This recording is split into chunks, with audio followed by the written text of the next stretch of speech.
বাঙালির অনেক পছন্দের একটা খাবার হলো আচার। এটা হচ্ছে বরই আর তেঁতুলের একটা মিক্স আচার, টক ঝাল মিষ্টি। এটা খেতে অসম্ভব মজার হয়।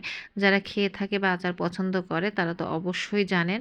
তো যাই হোক পুরা রেসিপিতে আমি এখন চলে যাই। বরইগুলো বাড়ি থেকে আনা হয়েছিল এবং এর মধ্যে বেশ কিছু নষ্ট বরই ছিল, যেগুলো আমি বেছে, বেছে পরিষ্কার করে নিচ্ছি। বরইগুলো আনার পরে আমি এগুলো রোদে শুকাই। যে বরইগুলো নষ্ট হয়ে গেছে তার অনেকগুলাই নষ্ট হয়ে যায়।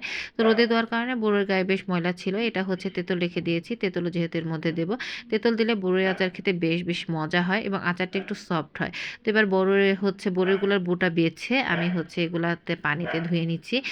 খুব সুন্দর করে কষলে, কষলে ধুয়ে নেব। যেহেতু রোদে শুকানো হয়েছিল এর গায়ে বেশ ময়লা ধুলাবালি জমেছে। তো আমার বরইগুলো ধুয়ে আমি এখন একটা ছাঁকনি নিয়ে নিয়েছি। ছাঁকনির উপর এগুলা ছেঁকে নেব। ছেঁকে পানি ঝরিয়ে নেব। এবার হচ্ছে বরইগুলোকে আমি একটা গরম পানির মধ্যে দিয়ে সিদ্ধ করে নেব যাতে বরইগুলো নরম হয়। তো এইগুলো সিদ্ধ করে পানি ঝরিয়ে এই যে আমি বরইগুলোকে চটকিয়ে নিয়েছি। না চাইলে কেউ আস্তেও দিতে পারেন।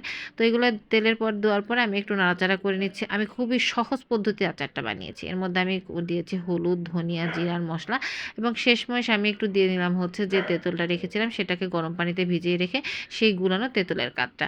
তেঁতুলের কাঠটা দিলে হয় কি আচারটা খেতে যেমন সুস্বাদু হয় তেমন সফট হয়।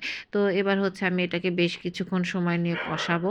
তো আপনারা আপনাদের প্রয়োজন মতো কষিয়ে নেবেন। বেশিক্ষণ কষালে বেশ ভালো হয়। তো আজকের আচারটা আমি পুরোটাই আখের গুড় দিয়ে করব। চিনি ব্যবহার করব না। তো আপনারা যদি কেউ চান যে এটাতে চিনি ইউজ করবেন তাহলে অবশ্যই ইউজ করতে পারেন। আমি যেহেতু আখের গুড় দিয়ে বানাতে চেয়েছি এজন্য আখের গুড় দিয়ে বানাবো।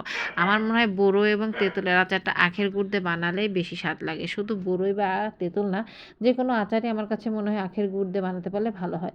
শেষমেশ আমি দিয়ে দিলাম হচ্ছে একটু চাট মসলা। এটা দিলে বেশ স্বাদ হয় আর তার সাথে দিয়ে দিয়েছি হচ্ছে বিরিয়ানি মসলা। তো হয়ে গিয়েছিল আচারটা আর ভিডিও নেওয়া হয় না। এবার শেষ যখন রোদে দিয়েছিলাম শুকাতে তখন আমি দিয়ে দিলাম এর মধ্যে পাঁচফোড়ন। অনেকে শুরুতে দিয়ে দেয়। আমি হচ্ছে তেলের উপর দিয়েছিলাম যেটা ধরা হয় না আমার ভিডিওতে মিস হয়ে গিয়েছে।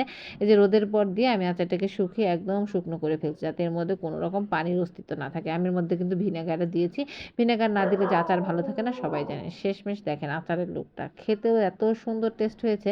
তবে শেষমেশ বলি আমি কিন্তু এই ১ম বার এত মজা করে বড়ুইর আচার বানালাম।